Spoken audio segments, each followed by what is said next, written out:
बच्चों अब हम सेक्शन बी मैथमेटिक्स जो भाग ख है गणित उसमें भी 20 क्वेश्चन हैं उसको लेकर के हाजिर हैं। चलिए उसको हम लोग फटाफट देख लेते हैं। ये है आपका क्वेश्चन नंबर 9 से क्वेश्चन नंबर 21 से इसकी शुरुआत है। इसमें कह रहा है कि निम्नलिखित में -9/13 का योज्य प्रतिलोम कौन है। योज्य प्रतिलोम, तो इसका आंसर आप हो जाएगा ये जो आपको दिया हुआ है -9/13 का हो जाएगा योज्य प्रतिलोम +9/13 जो कि सी है।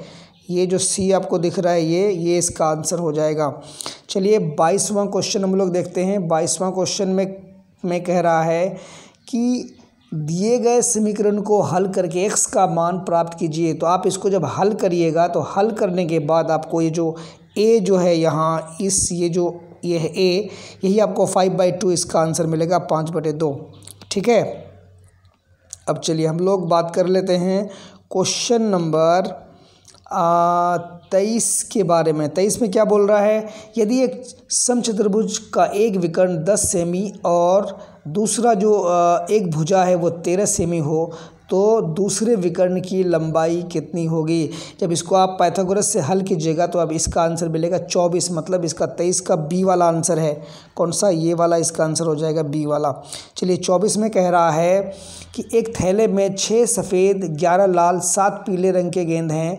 इस थैले में से एक पीला गेंद निकाला गया तो पीले की प्रायिकता कितनी होगी। पीला 7 है तो आप बिल्कुल ये जो आंसर है 7/24, चूँकि टोटल 24 है तो 7/24 इसका ए वाला आंसर हो जाएगा 7/24 ये।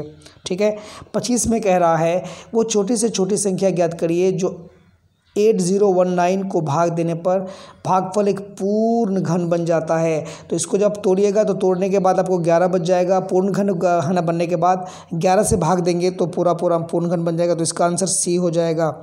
ठीक है, उसके बाद जो 26वां क्वेश्चन है उसमें कह रहा है प्रवीण किसी परीक्षा में 294 अंक प्राप्त करता है जबकि उसकी बहन गुंजन 372।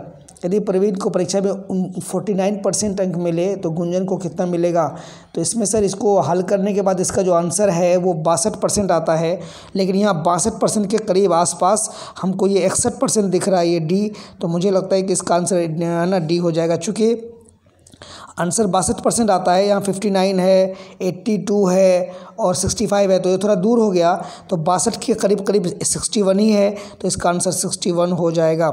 अब 27 जो है, रोशन ने एक कूलर 4% GST के साथ 6500 रुपये में ख़रीदा और उसको GST के बिना कूलर का दाम कितना पड़ेगा। तो सर इसको हल करने के बाद इसका आंसर हमको ए वाला मिलता है 6250। ठीक है, ए वाला। चलिए अगला हम लोग देख लेते हैं। अगला है 28वां क्वेश्चन। 28वां क्वेश्चन कह रहा है ना, ये 28वां क्वेश्चन कह रहा है, कहाँ चला गया।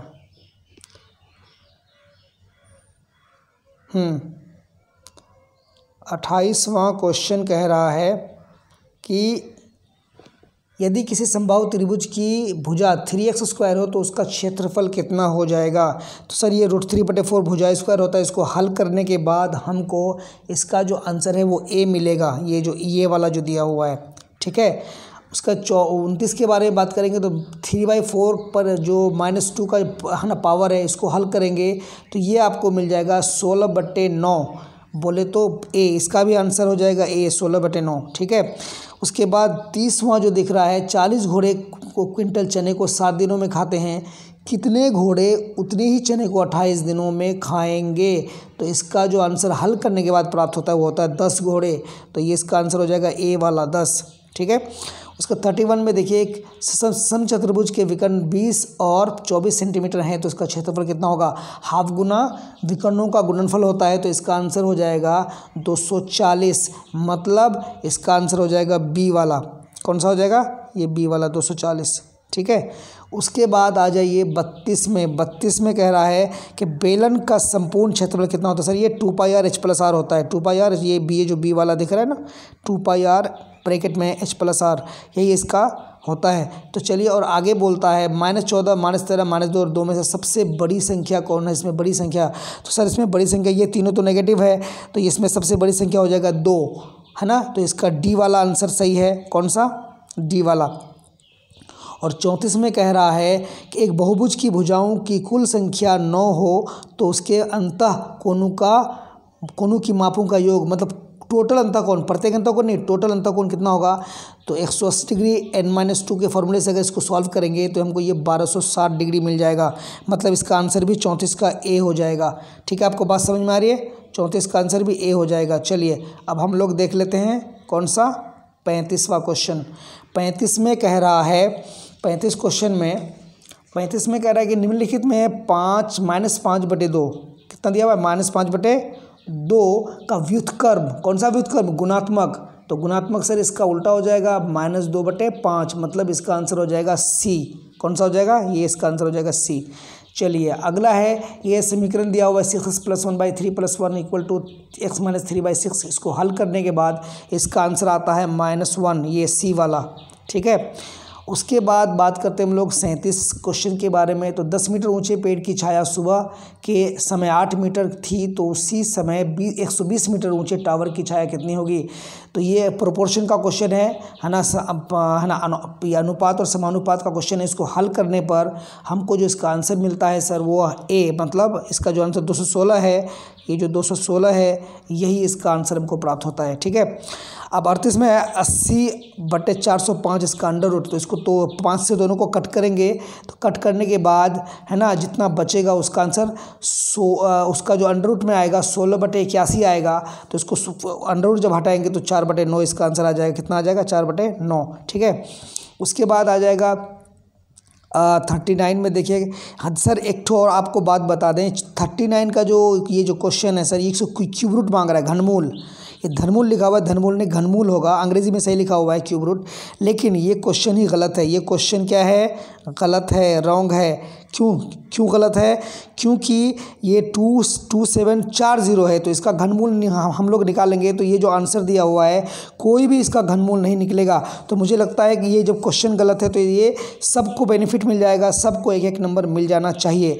और अगर ये क्वेश्चन सही होता तो ये 4 0 नहीं होता, 3 ही 0 होता, तब जा कर के इसका आंसर होता कौन? ये वाला 30 गुना 30 3 बार करेंगे तब हमको 27,000 मिलता है, लेकिन ये 27,000 नहीं है, ये आपका है 2,70,000 है ना। तो इसका ये क्वेश्चन नंबर जो सर ये 39 है, ये गलत छपा हुआ या फिर गलत दिया हुआ है, छपा हुआ है, 1 0 इसमें बढ़ा हुआ है, तो मुझे लगता है कि इसमें सबको नंबर मिल जाएगा। चलिए कोई बात नहीं, अगला 40वां देखते हैं। 40वां क्वेश्चन है -1/3 पर पावर 2, फिर पावर -2, फिर पावर -1। तो इसमें कुछ नहीं करना होता सर, जब भी पावर पे पावर होता है सबको गुना कर दो, 2 2 4 4 1 4, तो 1/3 पे 4 कितना हो जाएगा? तो 1 पर पावर -1 पे पावर 4 1 हो जाएगा, और 3 पे 4 कितना होगा? 3 3 9 9 माने 81, तो 1/81, मतलब इसका पहला वाला ए वाला आंसर हो जाएगा। तो ये था सर मैथमेटिक्स का। तो हम लोग जल्दी ही इसके बाद सेक्शन सी सोशल साइंस, उसके बाद सेक्शन डी भी लेकर के, इंग्लिश भी लेकर के आ रहे हैं। इसको जब तक आप एंजॉय कीजिए। Okay bye, take care.